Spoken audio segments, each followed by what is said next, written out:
నమస్తే జీవనరేఖ కార్యక్రమానికి స్వాగతం. నేను షీల. సోరియాసిస్ ఒక మొండి చర్మ వ్యాధ. ఆస్తమా, విటిలిగో, బ్రాంకైటిస్, అర్టికేరియాలకు పరిష్కారం ఉంటుందా? సోరియాసిస్ కి ఆస్తమా, విటిలిగో, బ్రాంకైటిస్, అర్టికేరియాలో హోమియోలో ఎటువంటి పరిష్కార మార్గాలు ఉన్నాయి? సోరియాసిస్ మరియు చర్మ సమస్యల లక్షణాలు అసలు ఎలా ఉంటాయి? మెడినైన్ హాస్పిటల్ నుంచి డాక్టర్ మౌనికా రెడ్డి గారు మనతో పాటు స్టూడియోలో లైవ్ లో సిద్ధంగా ఉన్నారు.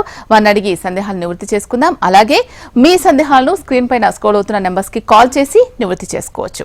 మౌనికా రెడ్డి గారు నమస్తే అండి. నమస్తే అండి. చాలా మంది సోరియాసిస్ అనే వ్యాధితో బాధపడుతూ ఉన్నారు. అసలు మనకు వచ్చింది సోరియాసిసా కాదా అనే అవగాహన కూడా వాళ్ళకు లేదు. కానీ తర్వాత డాక్టర్స్ దగ్గరికి ఎప్పుడో అప్రోచ్ అయినప్పుడు మీకు వచ్చింది సోరియాసిస్ అని తెలుసుకొని ఫస్ట్ మానసికంగా ఆందోళన పడి ఆ వ్యాధిని ఇంకా పెంచుకుంటున్న వాళ్ళే ఎక్కువగా ఉన్నారు. అయితే సోరియాసిస్ కి సంబంధించి అవగాహన రావాల్సిన అవసరం ఎంతైనా ఉంది. అసలు సోరియాసిస్ అంటే ఏంటి? సోరియాసిస్ వచ్చినప్పుడు దాని లక్షణాలు ఎలా ఉంటాయి? దేన్ని సోరియాసిస్, ఇది సోరియాసిస్ కాదు అని తెలుసుకోవచ్చు అంటారా ఇండివిజువల్ గా? ఎస్, తప్పకుండా అండి. యూజువల్గా మనకి సోరియాసిస్ అనేది ఇది ఒక స్కిన్ డిసార్డర్ అనేసి అని అంటాము. ఇది నాన్ ఇన్ఫెక్షియస్ స్కిన్ డిసార్డర్ అని అంటాము. బేసికల్గా ఇది ఆటో ఇమ్యూన్ స్కిన్ డిసార్డర్ అండి. అంటే ఇది మనకి బయటి నుంచి వేరే వాళ్ళ ద్వారా ఇన్ఫెక్ట్ అయినది కాదు. ఇది మనకి ఏంటంటే మన బాడీలో ఇమ్యూన్ సిస్టమ్ డిస్ఫంక్షన్ వల్ల వచ్చినదే కాబట్టి, సో మనకి మన బాడీలో సెల్ఫ్ లిమిటింగ్ వల్ల వచ్చినదే కానీ బయటి నుంచి వేరే వాళ్ళ దగ్గర నుంచి ఇన్ఫెక్ట్ అయినది అయితే కాదన్నట్టు సోరియాసిస్ స్కిన్ డిసీజ్ అనేది. బేసికల్గా ఇది ఏంటంటే మనకి మన బాడీలో రోజుకి 9% ఆఫ్ ద సెల్స్ అనేటివి న్యూ సెల్స్ ప్రొడ్యూస్ అవుతూ ఉంటాయి, జనరేట్ అవుతూ ఉంటాయి. ఎప్పుడైతే ఈ 9% ఆఫ్ ద సెల్స్ అనేటివి ఏవైతే ఉంటాయో నార్మల్ సెల్స్ అనేటివి, వీటి రేంజ్ అనేది ఎపిడెర్మల్ సెల్స్ రేంజ్ కంటే ఎక్కువగా ఇంక్రీజ్ అయినప్పుడు మనకి మన బాడీలో సోరియాసిస్ స్కిన్ డిసీజ్ అనేది ఇన్ఫెక్ట్ అవ్వడానికి ఛాన్స్ అనేది కనిపిస్తూ ఉంటుంది. అంటే బేసికల్గా ఇది యూజువల్లీ సోరియాసిస్ స్కిన్ డిసీజెస్ ఎలాంటి కాజెస్ వల్ల వస్తాయి అంటే కనుక మనకి ఫస్ట్ వన్ వచ్చేసి జెనెటికల్ ఫ్యాక్టర్. ఏదైనా ఫ్యామిలీ హిస్టరీ, హెరిడిటరీ హిస్టరీ ఉంటే కనుక దానివల్ల రావడానికి ఛాన్స్ అనేది ఉంటుంది. నెక్స్ట్ వచ్చేసి మనకి మన ఇమ్యూన్ సిస్టమ్ డిస్ఫంక్షన్ వల్ల, అంటే మన బాడీలో ఇమ్యూన్ సిస్టమ్ అనేది లైక్ హైపర్గా వర్క్ చేస్తూ ఉంటే కనుక ఏదైనా ఎలర్జిన్ కంటెంట్ అనేది హై లెవెల్స్లో ఉంటే కనుక మనకి దానివల్ల ఇమ్యూన్ సిస్టమ్ డిస్ఫంక్షన్ వల్ల కూడా ఎఫెక్ట్ అవుతూ ఉంటుంది. నెక్స్ట్ వచ్చేసి మన డైట్, మన లైఫ్ స్టైల్ డిజార్డర్స్ వల్ల కానివ్వండి, మనం తీసుకునే ఫుడ్లో కానివ్వండి, డైట్లో ఏదైనా ఎర్రర్ ఉన్నా కూడా దానివల్ల కూడా రావడానికి ఛాన్స్ అనేది కనిపిస్తూ ఉంటుంది. మేజర్గా అయితే కనుక ప్రజెంట్ జనరేషన్లో మనకి సైకలాజికల్ ఫ్యాక్టర్స్ వల్ల చాలా మంది ఏజ్ గ్రూప్, లైక్ దీనికి ఒక ఏజ్ గ్రూప్ అంటూ ఏది ఉండదు. పర్టికులర్గా మనకి ఒక కాజ్ అనేది కూడా ఉండదు. అది దేని వల్లనైనా రావచ్చు, అన్నోన్ కాజ్ అన్నమాట. సో బేసికల్గా అయితే కనుక ప్రజెంట్ జనరేషన్లో అయితే కనుక చిన్న పిల్లల నుంచి పెద్దవాళ్ళ వరకు చాలా ఏజ్ గ్రూప్స్లో మనం ఈ సోరియాసిస్ స్కిన్ డిసీజ్ అనేది ఎక్కువగా చూస్తున్నాము. అంటే లైక్ మన లైఫ్ స్టైల్ డిజార్డర్స్, స్ట్రెస్ కానివ్వండి, యాంగ్జైటీ, డిప్రెషన్స్ ఏదైనా కానివ్వండి, సైకలాజికల్ ఫ్యాక్టర్స్ ఉంటే కనుక కంపల్సరీగా మనకి ట్రిగర్ అవ్వడానికి ఛాన్స్ అనేది కనిపిస్తుంటుంది మనకి సోరియాసిస్ స్కిన్ డిసీజ్లో. అండ్ ఇదే కాకుండా మనకి వీటిలో ఎలాంటి సిమ్టమ్స్ కనిపిస్తాయి, లైక్ నార్మల్ స్కిన్ సిమ్టమ్స్కి సోరియాసిస్ స్కిన్ సిమ్టమ్స్కి డిఫరెన్స్ ఎలా అని అంటే కనుక మనకి సోరియాసిస్ స్కిన్ డిసీజ్లో సిమ్టమ్స్ వచ్చేసి మనకి సివియర్గా ఇచ్చింగ్ అనేది ఉంటుంది, బర్నింగ్ సెన్సేషన్ ఉంటుంది, మనకి స్కిన్ కూడా చాలా డ్రై అయిపోతూ ఉంటుంది. అండ్ స్కిన్ కలర్ కూడా మనకి సిల్వరిష్ వైటిష్ ఫ్లేక్స్ లాగా కనిపిస్తూ ఉంటుంది స్కిన్ కలర్ అనేది. మళ్ళీ మనకి స్కిన్ అనేది డ్రై అయిపోయి పొట్టులాగా రాలిపోతూ కనిపిస్తూ ఉంటుంది, ఫ్లేక్స్ లాగా. మనకి చేపబొల్సు టైప్ అలా వచ్చేసి ఫినిషింగ్ అనే స్కిన్ డ్రై అయిపోయి రాలిపోతూ కనిపిస్తూ ఉంటుంది పౌడర్ లాగా. మళ్ళీ మనకి దీంట్లో కూడా మనకి చాలా రకాలు ఉంటాయి అన్నట్టు సోరియాసిస్ స్కిన్ డిసీజ్ లో కూడా. ఇది యూజువల్లీ ఏంటంటే కొన్నిసార్లు ఎక్కువగా డ్రైనెస్ అయిపోవడం వల్ల మనకి ఆ వూన్స్ ఏవైతే ఉంటాయో, ప్యాచెస్ అనేవి ఏవైతే ఉంటాయో వాటి చుట్టూ క్రాక్స్ లాగా కూడా ఫామ్ అయ్యే ఛాన్స్ ఉంటుంది. ఆ క్రాక్స్ కూడా మనకి దాంట్లో నుంచి కూడా బ్లీడింగ్ అనేది కూడా కనిపించే అవకాశం అనేది కనిపిస్తూ ఉంటుంది. ఇది ఎక్కువగా మనకి ఏంటంటే మనకి తలలో కానివ్వండి, అరిచేతుల్లో కానివ్వండి, పాదాలలో కానివ్వండి, యూజువల్గా మన బాడీ మొత్తం కూడా రావడానికి అవకాశం అనేది కనిపిస్తూ ఉంటుంది అన్నమాట. సో దీంట్లో కూడా చాలా రకాలు ఉంటాయి సోరియాసిస్లో కూడా. మనకి ప్లేగ్ సోరియాసిస్ అని చెప్పేసి, ఇన్వర్స్ సోరియాసిస్ అని, గట్టెడ్ సోరియాసిస్ అని చెప్పేసి, పష్లర్ సోరియాసిస్ అని, ఎరిథ్రోడర్మల్ సోరియాసిస్ అని చాలా టైప్స్ ఉంటాయి అన్నమాట. ప్లేగ్ సోరియాసిస్ అంటేనేమో మనకి స్కిన్ డ్రైనెస్ అనేది ఎక్కువగా కనిపిస్తూ ఉంటుంది. నెక్స్ట్ వచ్చేసి ఇన్వర్స్ సోరియాసిస్ అనేది యూజువల్గా మనకి స్కిన్ ఫోల్డింగ్స్లో కనిపిస్తుంది. అంటే మనకి ఎక్కడైతే మెడ దగ్గర ఫోల్డింగ్స్ ఉండడం కానివ్వండి, యాక్సిలర్ రీజియన్ రీజియన్ లో ఫోల్డింగ్స్ ఉండడం కానివ్వండి, చెస్ట్ బిలో రీజియన్ లో ఫోల్డింగ్స్ ఉండడం కానివ్వండి, ఇటువంటి ఏరియాస్ లో మనకి ఎక్కడైతే స్కిన్ ఫోల్డింగ్స్ ఉంటాయో అక్కడ మనకి ఇన్వర్స్ సోరియాసిస్ కనిపిస్తూ ఉంటుంది. గట్టెడ్ సోరియాసిస్ ఇది లిజన్ లాగా ఫామ్ అవుతుంటుంది. అంటే ఇది మనకి యూజువల్ గా 1 సెంటీమీటర్ డయామీటర్ రేంజ్ లో మనకి ఇది ఒక స్మాల్ లిజన్ లాగా ఫామ్ అయిపోయి గట్టెడ్ సోరియాసిస్ అనేది కనిపిస్తూ ఉంటుంది అన్నమాట. ఎరిథ్రోడెర్మల్ సోరియాసిస్ అంటే ఇది బేసికల్ గా ఎలా అంటే మనకి బాడీ మొత్తం వస్తుంది. ఈ ప్యాచెస్ అనేటి ఈ ర్యాషెస్ అనేటివి బాడీ అంతా ఎక్కడైనా రావచ్చు, ఏ చోటనైనా రావచ్చు మనకి ఎరిథ్రోడెర్మల్ సోరియాసిస్ లో. అంటే ఇంకా మనకి నార్మల్ స్కిన్ అనేది మనకి కనిపించకుండా ప్యాచెస్ లాగా ఫామ్ అవుతుంటుంది.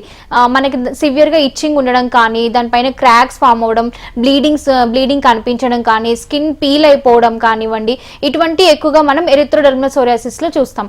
నెక్స్ట్ వచ్చేసి పస్టులర్ సోరియాసిస్ అంటే ఇది యూజువల్ గా ఏంటంటే ఏదైతే ప్యాచ్ ఫామ్ అయిపోయి ఉంటుందో ఆ ప్యాచ్ దగ్గర మనం దాని చుట్టూ స్మాల్ పస్ కంటెంట్ లాంటిది ఫిల్ అయిపోయి కనిపిస్తూ ఉంటుంది. దాన్ని మనం పస్టులర్ సోరియాసిస్ అనేది అంటూ ఉంటాం అన్నమాట. సో ఇవి డిఫరెంట్ టైప్స్ అండ్ దీంట్లో కూడా మనకి రకరకాలుగా ఉంటాయి స్కిన్ వేరియేషన్స్ కూడా మనకి. సో వీటిని బట్టి మనం నార్మల్ స్కిన్ ర్యాషెస్ కి మనకి సోరియాసిస్ ఉన్న స్కిన్ ప్రాబ్లమ్ కి డిఫరెన్సియేషన్ చేసుకోవచ్చు. ఇది ఓకే. సోరియాసిస్ అంటే చాలా మంది నెగ్లెక్ట్ చేస్తూ ఉంటారు. అలా నెగ్లెక్ట్ చేయడం వల్ల అది తీవ్రత ఎంత ఉండే అవకాశం ఉంటుంది? దీంట్లో స్టేజెస్ ఉంటాయా? ఇంతకుముందు మీరు రకాలు చెప్పడం జరిగింది, స్టేజెస్ అనేవి ఉంటాయా సోరియాసిస్ లో కూడా? దీంట్లో అయితే కనుక ఇప్పుడు యూజువల్ గా మనకి ఈ సోరియాసిస్ స్కిన్ డిసీజ్ ని మనం నెగ్లెక్ట్ చేస్తాం. అంటే ఇది స్టార్టింగ్ స్టేజ్ లో లైక్ ఒక ప్యాచ్ ఉంది మన బాడీ పైన ఎక్కడైనా కానివ్వండి, 2 ప్యాచెస్ ఉన్నాయి అని అంటే కనుక దాన్ని మనం ప్రాపర్ గా ఓకే మనం వెళ్ళి హాస్పిటల్ వెళ్ళి చూయించుకుంటే కనుక అది స్టార్టింగ్ స్టేజ్ లో ఉన్నప్పుడు మొత్తం బాడీ అంతా రాకుండా ఉండడానికి అవకాశం అనేది ఉంటుంది. ఇన్ కేస్ దాన్ని మనం నెగ్లెక్ట్ చేస్తే కనుక దాంట్లో మనకి వేరియేషన్స్ ఇందాక నేను చెప్పినట్టుగా స్టేజెస్ లైక్ ఎన్ని టైప్స్ ఉంటాయో అది కూడా మనకి స్టెప్ బై స్టెప్ టైప్స్ లాగా ఇప్పుడు ఫస్ట్ ప్లేగ్ సోరియాసిస్, దాని తర్వాత ఇన్వర్స్ సోరియాసిస్ లాగా మళ్ళీ హోల్ బాడీ ఇంకా మనకి స్ప్రెడ్డింగ్ అనేది బాడీలో ఎక్కువైపోతే కనుక అప్పుడు మనకి ఎరిథ్రోడెర్మల్ టైప్ కి మారే ఛాన్సెస్ అనేవి ఉంటాయన్నమాట. Okay right. ఈ సోరియాసిస్ లో మనకు కనిపించే లక్షణాలని బట్టి మనం ఎంత త్వరగా డాక్టర్ని అప్రోచ్ అయితే మంచిదంటారు? మనకి లైక్ మనకి ప్యాచ్ చూడగానే ఇందాక నేను చెప్పినట్టుగా నార్మల్ స్కిన్ ప్యాచెస్ ఏవైనా వస్తే కనుక లైక్ ఏవైనా స్కిన్ ఎలర్జీ వస్తే కనుక దాంట్లో మనకి ఇది పొట్టులాగా రాలడం కానివ్వండి, డ్రైనెస్ గా ఉండడం కానివ్వండి, అటువంటిది అనేది మనకి కనిపించదు నార్మల్ ఏవైనా ఫంగల్ ఇన్ఫెక్షన్స్ లో అయితే కనుక. ఇటువంటి నేను చెప్పిన సిమ్టమ్స్ అనేవి కేవలం సోరియాసిస్ స్కిన్ డిసీజ్ లో మాత్రమే కనిపిస్తాయి.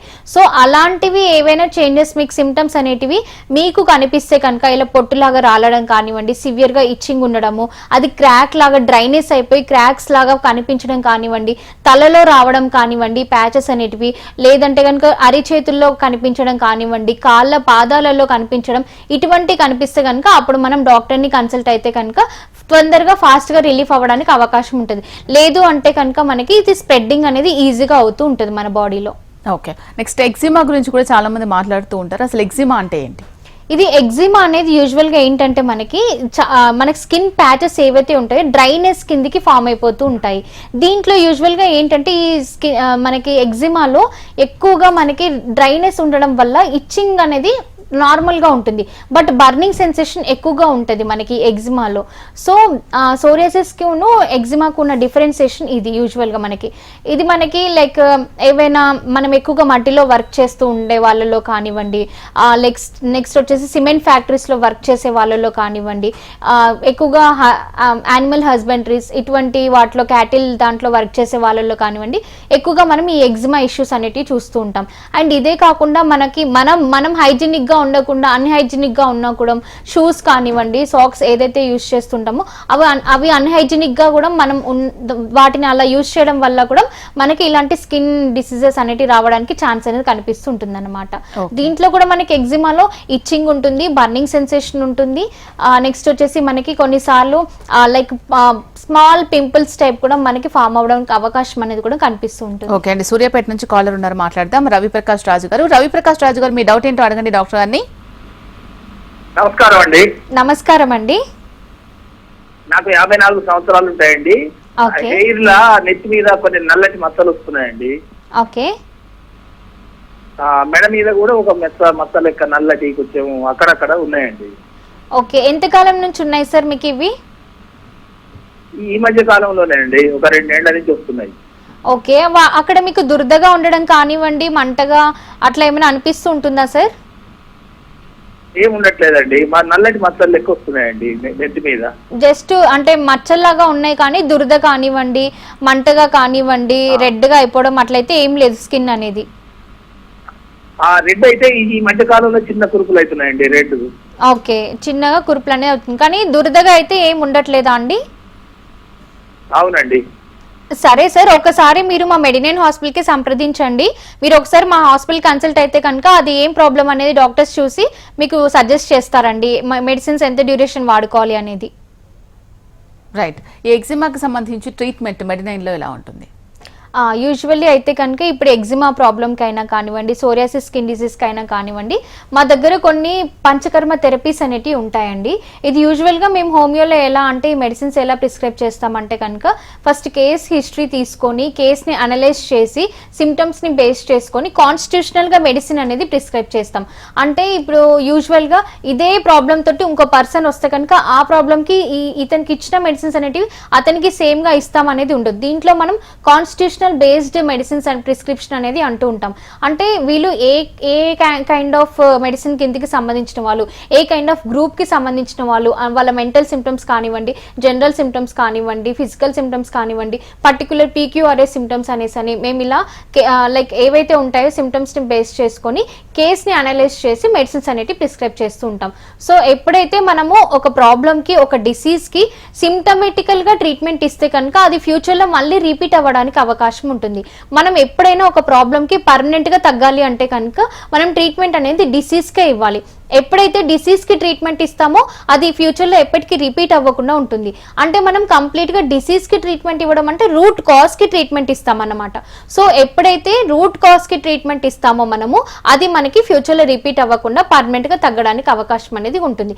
అది కేవలం మనకి రూట్ కాజ్కి ట్రీట్మెంట్ ఇచ్చేది అని అంటే కనుక అది కేవలం హోమియోపతిలో మాత్రమే అవైలబుల్గా ఉంటుంది. వేరే అలోపతి ట్రీట్మెంట్స్లో అయితే కనుక లైక్ ఇంగ్లీష్ మందులలో ఆ ట్రీట్మెంట్ అయితే కనుక మనకి ఓన్లీ సిమ్టమేటికల్గా మాత్రమే ఇస్తారు. అది మళ్ళీ కొంతకాలం అయిపోగానే మళ్ళీ తిరిగి వచ్చే అవకాశం ఉంటుంది.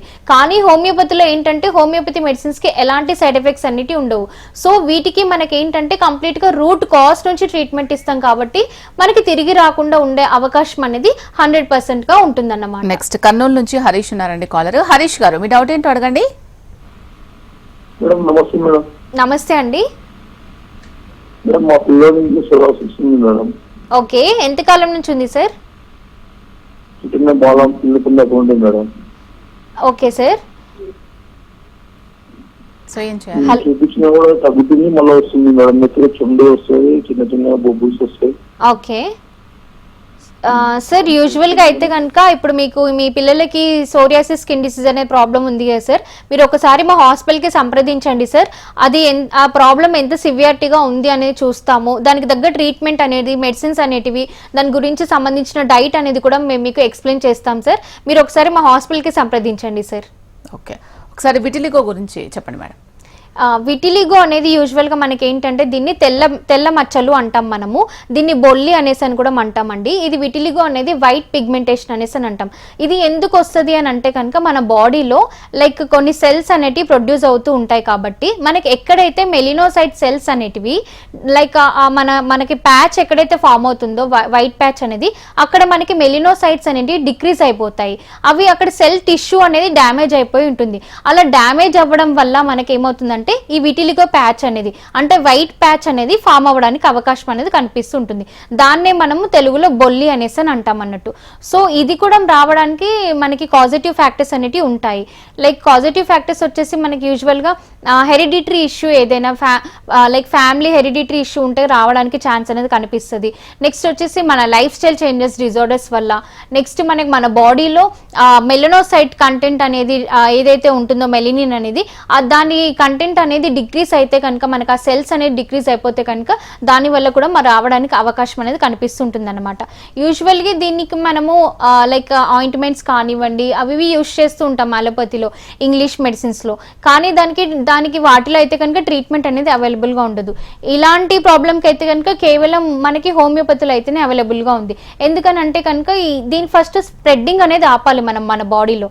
ఇది ఫస్ట్ స్ప్రెడ్డింగ్ అనేది ఆగితేనే నెక్స్ట్ అక్కడ ఉన్న మనకి ప్యాచెస్ అనేది తగ్గడానికి అవకాశం అనేది కనిపిస్తూ ఉంటుంది. రైట్. ఈ విటిలిగో స్కిన్ ర్యాష్ అంటే ఏంటి, దాంట్లో ఏం జరుగుతుంది, సో ఆ లక్షణాలు ఎలా కనిపిస్తాయి మనకి విట్లిగో స్కిన్ ర్యాష్ లో? విటిలిగో స్కిన్ ర్యాష్ లో అయితే కనుక యూజువల్లీ మనకి ఏంటంటే పిగ్మెంటేషన్, మనకి స్కిన్ కలర్ అనేది డిస్కలరేషన్ కిందకే కనిపిస్తుంది, అంటే వైట్ ప్యాచెస్ లాగా కనిపిస్తూ ఉంటాయి. కొన్ని కేసెస్ లో మనకి యూజువల్లీ ఏంటంటే ఇచ్చింగ్ అనేది కనిపిస్తూ ఉంటుంది. మనం సన్ కి వెళ్ళినప్పుడు కానివ్వండి, బయట డస్ట్ కి ఎక్స్పోజ్ అయినప్పుడు కానివ్వండి, కొంతమందిలో ఇచ్చింగ్ ఉంటుంది, మంటగా కూడా కనిపిస్తూ ఉంటుంది. నెక్స్ట్ అక్కడ స్కిన్ కలరేషన్ కూడా మారే అవకాశం అనేది ఉంటుంది. వైట్ నుంచి కొంచెం పింక్, బయటికి సన్ కి ఎక్స్పోజ్ అయినప్పుడు కానివ్వండి, ఏవైనా పర్ఫ్యూమ్స్ లాంటివి యూజ్ చేసినప్పుడు కానివ్వండి, డస్ట్ కి ఎక్కువగా ఎక్స్పోజ్ అయినప్పుడు కానివ్వండి, అటువంటి టైంలో మనకి స్కిన్ కలర్ కూడా కొంచెం వైట్ నుంచి పింకిష్ కలర్ కి మారి ఇచ్చింగ్ లాగా కూడా, ర్యాష్ లాగా కూడా ఫామ్ అయ్యే అవకాశం ఉంటుంది. ఇది యూజువల్లీ మనకి ఏంటంటే విటిలిగో ప్రాబ్లం అనేది స్ప్రెడ్డింగ్ అనేది ఎక్కువగా కనిపిస్తూ ఉంటుంది మన బాడీలో. దీన్ని కనుక మనం ప్రాపర్ గా త్వరగా గుర్తించి మనము దీనికి కనుక కరెక్ట్ మెడిసిన్ అనేది తీసుకుంటే కనుక మనకు బాడీలో స్ప్రెడ్ అవ్వకుండా తగ్గించుకునే అవకాశం అనేది త్వరగా ఉంటుంది. ఒకవేళ మనం కనుక నెగ్లెక్ట్ చేస్తే కనుక త్వరగా స్ప్రెడ్ అయ్యే అవకాశం ఉంటుంది మన బాడీలో. ఓకే, ఈ సోరియాసిస్ కావచ్చు, ఎగ్జిమా, విటిలిగో, వీటన్నిటికీ కూడా ఈ సమస్యలు పరిష్కరించడానికి డైట్ ప్లాన్ ఏమైనా ఉంటుందంటారా ఆల్రెడీ వచ్చిన తర్వాత? యా, ఉంటుందండి. మనకేంటంటే ఈ స్కిన్ ప్యాచెస్ రాగానే యూజువల్గా చాలా మంది ఏం చేస్తారంటే ఏదైనా స్కిన్ ఎలర్జీ రాగానే ఏముందిలే ఇది తగ్గిపోతుందిలే మనకి ఫాస్ట్గానే, ఏదైనా ఒక ఆయింట్మెంట్ అప్లై చేస్తున్నాం కదా, ఫంగల్ ఇన్ఫెక్షన్ టైపే కదా అని ఫస్ట్ మనం అలా అనుకుంటాము. సో అలా అనుకుని మనం ఏం చేస్తామంటే పోతుందిలే అనేసి అని చెప్పేసి మనము బయట ఫుడ్స్ కానివ్వండి, జంక్ ఫుడ్ కానివ్వండి, నాన్ వెజ్ కానివ్వండి, సీ ఫుడ్స్ కానివ్వండి, ఇవి తీసుకుంటూ ఉంటాం. యూజువల్లీ అయితే కనుక ఏవైనా స్కిన్ ఎలర్జీస్ వచ్చినప్పుడు కూడా మనము అది మన బాడీలో స్ప్రెడ్ అవ్వకుండా ఉండాలి అంటే కనుక ఒక ప్రాపర్ డైట్ అనేది మెయింటైన్ చేసుకోవాలి. లేదు అంటే కనుక మనకి బాడీలో ఇచ్చింగ్ రావడం కానివ్వండి, ర్యాషెస్ లాగా ఫామ్ అవ్వడం కానివ్వండి కనిపిస్తూ ఉంటాయి. సో స్పెషల్ డైట్ అంటే కనుక యూజువల్లీ దీనికి జంక్ ఫుడ్ అవాయిడ్ చేయాలి, ఆయిలీ ఫుడ్ అవాయిడ్ చేయాలి, డైరీ ప్రోడక్ట్స్ ఏవైతే ఉంటే అవి కూడా అవాయిడ్ చేయాలి, దుంప కూరలు అవాయిడ్ చేయాలి, చింతపండు, టమాటా, గోంగూర, నాన్ వెజ్ సీ ఫుడ్ కానివ్వండి, మటన్, చికెన్, ఇటువంటి కంప్లీట్గా నాన్ వెజ్ ఫుడ్ అనేది కూడా అవాయిడ్ చేయాలి. ఇలాంటి ఫుడ్స్ అవాయిడ్ చేస్తేనే మనకి స్కిన్ ఎలర్జీస్ అనేటివి మన బాడీలో ఉంటే కనుక అప్పుడు మనకి ఎక్కువగా స్ప్రెడ్ అవ్వకుండా ఇచ్చింగ్ కానివ్వండి, మంటగా ఉండడం కానివ్వండి తగ్గించుకునే అవకాశం అనేది ఉంటుంది. ఇది ఈ డైట్ తోటి కొంతవరకు మనము స్ప్రెడ్డింగ్ కానివ్వండి, ఇచ్చింగ్ కానివ్వండి తగ్గించుకునే అవకాశం ఉంటుంది. కానీ మనకి పూర్తిగా పోవాలి అంటే కనుక మనము మెడిసిన్స్ అనేవి యూజ్ చేయాలి. హోమియోలో అయితే కనుక ఎలాంటి స్కిన్ డిసీజ్కి అయినా కానివ్వండి మెడిసిన్స్ అనేవి అవైలబుల్గా ఉంటాయి మనకి. ఓకే, ఈ అలర్జిక్ రైనైటిస్ అంటే ఏంటి, దీంట్లో ఏం జరుగుతుంది, ఇది ఎవరిలో ఎక్కువగా వచ్చే అవకాశం ఉంటుంది? ఈ అలర్జిక్ రైనైటిస్ అనేది యూజువల్గా ఏంటంటే మనకి ఎక్కువగా ఈ అలర్జిక్ రైనైటిస్ చిన్న పిల్లల్లో ఎక్కువగా కనిపిస్తూ ఉంటుంది. మనకి వాళ్ళకి పిల్లల్లో అయితే కనుక ఎక్కువగా మన ఇమ్యూనిటీ పవర్ అనేది తక్కువగా ఉండడం వల్ల వాళ్ళకి తొందరగా కాంటాక్ట్ అవ్వడానికి, డ్రాప్లెట్ ఇన్ఫెక్షన్స్ తొందరగా ఇన్ఫెక్ట్ అవ్వడానికి అవకాశం అనేది కనిపిస్తుంటుంది అనమాట. ఈ అలర్జిక్ రైనైటిస్ అనేది ఏంటంటే మన బాడీలో ఇమ్యూన్ సిస్టమ్ వీక్ అయినప్పుడు ఇది అటాక్ అయ్యే అవకాశం ఉంటుంది. అంటే వీక్ అయినప్పుడు అంటే కనుక బయటి నుంచి ఒక ఫారెన్ సబ్స్టెన్స్ అనేది మన బాడీకి ఎంటర్ అయినప్పుడు మన బాడీలో ఇమ్యూన్ సిస్టమ్ అనేది ఉంటుంది. సో ఎప్పుడైతే మన బాడీ ఇమ్యూన్ సిస్టమ్ అనేది బయటి నుంచి వచ్చిన దానికి ఎక్కువగా రెస్పాన్స్ ఉంటుంది కాబట్టి దానికి ఉన్న రియాక్షన్ ప్రకారం మన బాడీలో ఉన్న ఇమ్యూన్ సిస్టమ్ వీక్ అయిపోతుంది. వీక్ అవడం వల్ల అప్పుడు మన బాడీలో ఉన్న ఎలర్జిన్ కంటెంట్ అనేది హైపర్ గా వర్క్ చేయడం స్టార్ట్ చేస్తుంది. అదే అలా హైపర్ గా వర్క్ చేయడం వల్ల ఏమవుతుందంటే మనకి ఇలా బయటికి సిమ్టమ్స్ లాగా అలర్జిక్ సిమ్టమ్స్ లైక్ స్నీజింగ్ కానివ్వండి, కోల్డ్ ఉండడం కానివ్వండి, కాఫ్ ఉండడం కానివ్వండి, స్కిన్ పైన ర్యాషెస్ రావడం కానివ్వండి, ఇటువంటి సిమ్టమ్స్ అనేవి చూస్తూ ఉంటాం ఎక్కువగా. ఓకే, మెడినైన్ హాస్పిటల్స్ ప్రత్యేకతల గురించి ఒకసారి చెప్పండి. మెడినైన్ హాస్పిటల్ ప్రత్యేకత అంటే కనుక యూజువల్లీ మాది ఇంటిగ్రేటెడ్ మెడికల్ సిస్టమ్ అండి. యూజువల్లీ మా దగ్గర ఏంటంటే మెడినైన్ స్పెషాలిటీ అంటే కనుక medicine, exercise, diet, immune boosting అనేసి అని అంటామండి. సో ఏ ప్రాబ్లంకైనా కానివ్వండి ఓన్లీ మెడిసిన్స్తో ఒకదానితోనే కాకుండా ఎక్సర్సైజ్ చెప్తాము, డైట్ చెప్తాము, ఇమ్యూన్ బూస్టింగ్ మెడిసిన్స్ కూడా ఇస్తామండి. ఇదే కాకుండా మా దాంట్లో అయితే కనుక లైక్ ఆయుర్వేదం, హోమియోపతి, న్యాచురోపతి, యోగా, సిద్ధ, కైరోప్రాక్టిక్, ఆకుప్రెజర్ ఇటువంటి రకరకాల ట్రీట్మెంట్స్ అనేటివి మెడినైన్ స్పెషాలిటీ అండి. ఏ ప్రాబ్లం కైనా కానివ్వండి వన్ స్టాప్ డెస్టినేషన్ అంటే కనుక మెడినైన్ అనేసి అని చెప్తామండి మేము. ఓకే, మెడినైన్ అనేది హైదరాబాద్ లో ఎన్ని బ్రాంచెస్ ఉన్నాయి, ఓవరాల్ గా ఎన్ని బ్రాంచెస్ ఉన్నాయి? చాలా మంది డిస్ట్రిక్ట్ల నుంచి కూడా వస్తూ ఉంటారు. సో అపాయింట్మెంట్ తీసుకోవాలంటే ఎట్లా, ఇన్ పేషెంట్ సదుపాయం ఉంటుందా మెడినైన్ లో? ఇన్ పేషెంట్ సదుపాయం అంటే కనుక లైక్ ఇప్పుడు మా దాంట్లో పైల్స్ ఫిషర్ ఫిస్టులా కేసెస్ వస్తే కనుక దానికి మేము క్షారసూత్ర అనేసం చేస్తామండి. దానికైతే కనుక ఇన్ పేషెంట్ అనేది మా దగ్గర ఉందండి. రిమైనింగ్ కేసెస్ ఏవైనా ఉంటే కనుక స్కిన్ ఎలర్జీస్ కానివ్వండి, వేరే డిసీజెస్ వేటికైనా కానివ్వండి, లైక్ వాళ్ళు చూపించుకునే అదైతే కనుక అవైలబిలిటీ ఉంటుంది. బట్ సర్జరీస్ అంటే కనుక అది కూడా మా దగ్గర అవైలబిలిటీగా ఉంటుందండి. మావి అయితే కనుక బ్రాంచెస్ 13 బ్రాంచెస్ ఉన్నాయండి. హైదరాబాద్లో అయితే కనుక 3 బ్రాంచెస్ ఉన్నాయి. కేపీహెచ్పి, బేగంపేట్, కొత్తపేట అండి. మిగిలినవి అయితే కనుక మనకి ఏపీలో ఉన్నాయి. తెలంగాణలో అయితే కనుక ఖమ్మంలో ఉంది, కరీంనగర్లో ఉంది. ఏపీలో అయితే కనుక విజయవాడ, వైజాగ్, నెల్లూరు, కర్నూలు, రాజమండ్రి, కాకినాడ ఇటువంటి ఏరియాస్లో మాకు బ్రాంచెస్ అనేవి అవైలబుల్గా ఉన్నాయండి. ఓకే, మరి ఆయుర్వేదంలో పంచకర్మ చికిత్స విధానం మెడినైన్లో ఎలా చేస్తున్నారు? ఆయుర్వేదంలో అయితే కనుక మా దగ్గర పంచకర్మ అనేది యూజువల్గా ఎలా అంటే ఒక్కో ప్రాబ్లంకి ఒక్కో టైప్ ఆఫ్ పంచకర్మ థెరపీ అనేది ఉంటుందండి. ఆర్థరైటిస్ కేసెస్ అయితే కనుక జాయింట్ పెయిన్స్లో అయితే కనుక పంచకర్మ థెరపీ చేపిస్తాం. అంటే అభ్యంగం, స్వేదనం ఇటువంటి అనేటి థెరపీస్ ఉంటాయి. మైగ్రేన్ హెడ్ఏక్ అయితే కనుక శిరోధార అనేది చేపిస్తాం. సైనసైటిస్ ప్రాబ్లంకి అయితే కనుక నస్యం అనేది చేపిస్తూ ఉంటామండి. సో నెక్స్ట్ ఫిట్స్ లాంటి కేసెస్ కూడా ఏంటంటే అటువంటి వాటికి కూడా థెరపీస్ అనేటివి ఉంటాయి యూజువల్గా. సో ఈ పంచకర్మ థెరపీస్ అనేటివి ఇవి మనకి ఆయిల్ తోటి, మెడికేటెడ్ ఆయిల్స్ తోటి, హెర్బల్ పౌడర్స్ తోటి మనకి బాడీకి మసాజ్ లాగా కానివ్వండి, ఇవి ఏవైతే ఉంటాయో మన ఇప్పుడు నస్యకర్మ కానివ్వండి, శిరోధర కానివ్వండి, మన బ్రెయిన్ కి ఈ ఏవైతే ఉంటాయో నాజల్ డ్రాప్స్ అనేటివి అవి మనకి నోస్ లో వేయడం వల్ల మనకి ఏవైతే అబ్స్ట్రక్షన్ ఫ్లో ఏదైతే ఉంటుందో అది క్లియరెన్స్ అనేది కనిపిస్తుంది. అంటే బ్రెయిన్ కి స్టిమ్యులేట్ అవ్వడానికి మనకి ఈ థెరపీస్ అనేటివి చేస్తూ ఉంటాం అన్నట్టు మనం యూజువల్ గా. ఇవన్నీ ఏంటంటే హోమియోపతిలో అయితే కనుక మనకి ఎటువంటి సైడ్ ఎఫెక్ట్స్ లేకుండా ఉంటాయి మెడిసిన్స్ అనేటివి యూజువల్ గా. ఎందుకంటే ఇవి న్యాచురల్లీ మనకి ప్లాంట్ బేస్డ్ మెడిసిన్స్.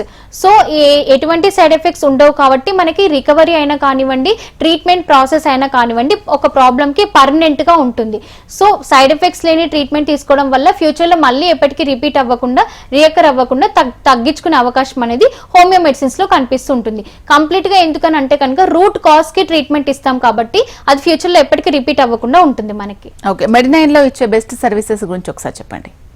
మా దగ్గర అయితే కనుక రిసీవింగ్ ప్రాసెస్ అయినా కానివ్వండి, పేషెంట్ రాగానే రిసీవింగ్ ప్రాసెస్ బాగుంటుందండి. అండ్ డాక్టర్తో కానివ్వండి కన్సల్ట్ అయినప్పుడు ప్రతిదీ హిస్టరీ టేకింగ్ అనేది డాక్టర్ క్లియరెన్స్గా తీసుకుంటారు. పేషెంట్కి ప్రాబ్లం గురించి క్లియర్గా ఎక్స్ప్లెయిన్ చేస్తారు.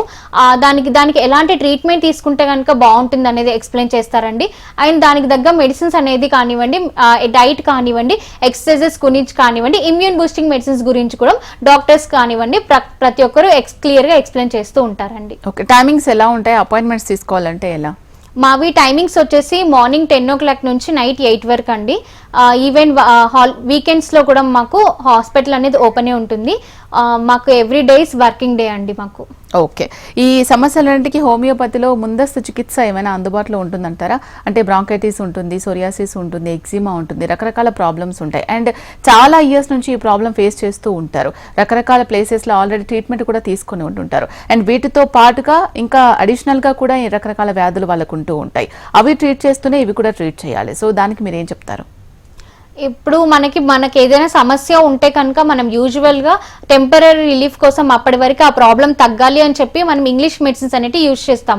అది యూజ్ చేసినప్పుడు దాంట్లో ఏదైనా కానివ్వండి, ఇప్పుడు బ్రాంకైటిస్ కానివ్వండి, ఆస్తమా ప్రాబ్లం కానివ్వండి, rheumatoid arthritis, joint pains problem కానివ్వండి, సోరియాసిస్, స్కిన్ డిసీజ్ తీసుకున్న కానివ్వండి, ప్రతిదానికి మనం టెంపరీ రిలీఫ్ కోసం, రిలాక్సేషన్ కోసం ఇంగ్లీష్ మందులు అనేవి వాడుతుంటాం. ఆ మందులు ఏంటివి? Steroidal content of the medicines.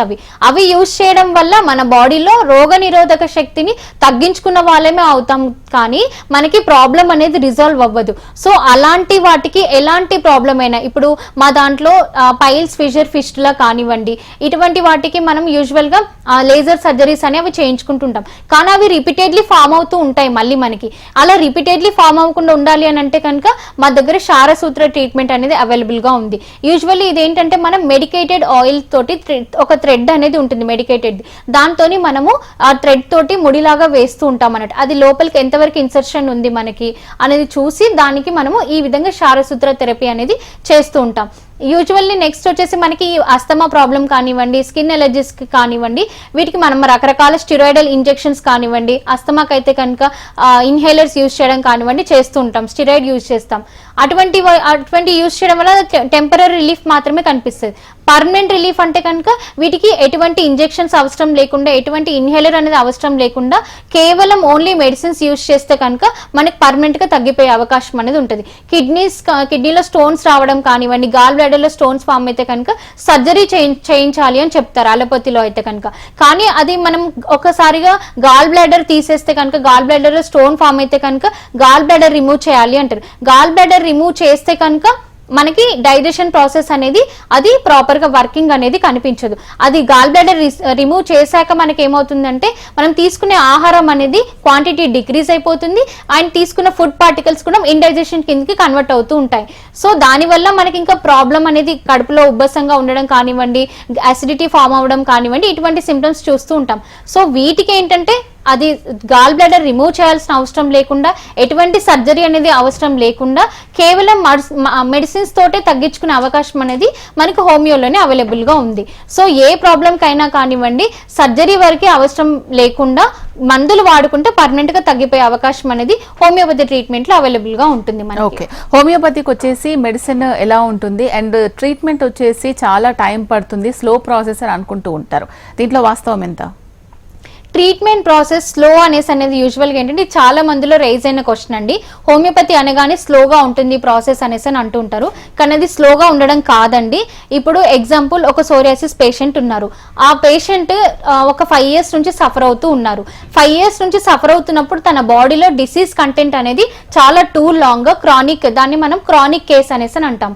Acute గా ఆ పేషెంట్ కి ఒక 1 month నుంచి ఉంది, ఒక 15 days నుంచి ఉంది ప్రాబ్లం అంటే కనుక దానికి మనకి యాక్షన్ అనేది, మెడిసిన్ యాక్షన్ అనేది కూడా త్వరగా కనిపిస్తుంటుంది. కానీ 5 సంవత్సరాల నుంచి ఉన్న ప్రాబ్లం కి వాళ్ళకి 1 month లో యాక్షన్ కనిపించాలి అని అంటే కనుక అది మనకి కుదరని పని. లైక్ అలోపతి సిస్టమ్ లాగా మనకి హోమియోపతి ఆ విధంగా ఉండదు. మనం ఏంటంటే మనం ఇచ్చే మెడిసిన్ ఏంటంటే రూట్ కాజ్ కి ఇస్తాం, డిసీజ్ కి ఇస్తున్నాం ట్రీట్మెంట్. డిసీజ్ కి ఇస్తున్నప్పుడు మనం పేషెంట్స్ గా వెయిట్ చేయాలి మనకి బయటికి అవుట్పుట్ రావాలి అంటే.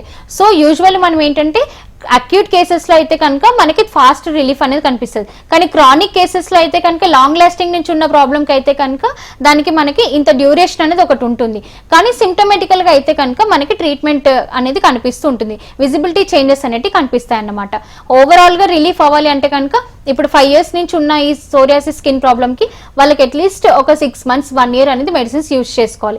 అది బాడీలో ఉన్న సివియారిటీని బట్టి, డిసీజ్ కంటెంట్ ని బట్టి అది డాక్టర్స్ అడ్వైస్ చేస్తూ ఉంటారు. ఎన్ని మంత్స్ లో అయితే కనుక మీకు కంప్లీట్ గా తగ్గిపోతుంది అనేది చెప్తారు. ఓకే, మీరు ఇంతకుముందు ఆపరేషన్స్ కి సంబంధించి అలోపతిలో చెప్పినప్పుడు అంత అవసరం లేదు, మందుల ద్వారా తగ్గించవచ్చు హోమియోపతిలో అని చెప్పడం జరిగింది.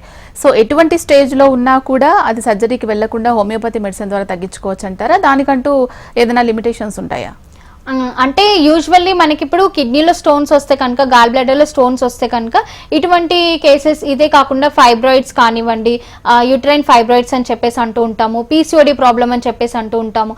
ఇటువంటి వాటికైతే కనుక మనకి ఎంత సైజ్లో ఇప్పుడు స్టోన్స్ అనేటివి మనకు మల్టిపుల్గా ఒక 13 mm వరకు ఉంది మనకి అనేసి డయాగ్నోస్ అయింది అనుకోండి, అటువంటి దానికి సర్జరీ అవసరం లేదు. ఈవెన్ 20 mm స్టోన్ ఉన్నా కూడా దానికి మెడిసిన్స్ యూజ్ చేసుకుంటే కనుక తగ్గిపోయే అవకాశం అనేది కంపల్సరీ ఉంటుంది మనకి. యూజువల్లీ మనం సర్జరీ చేయించుకుంటే దానికి బ్లాస్ట్ చేస్తాం మనం.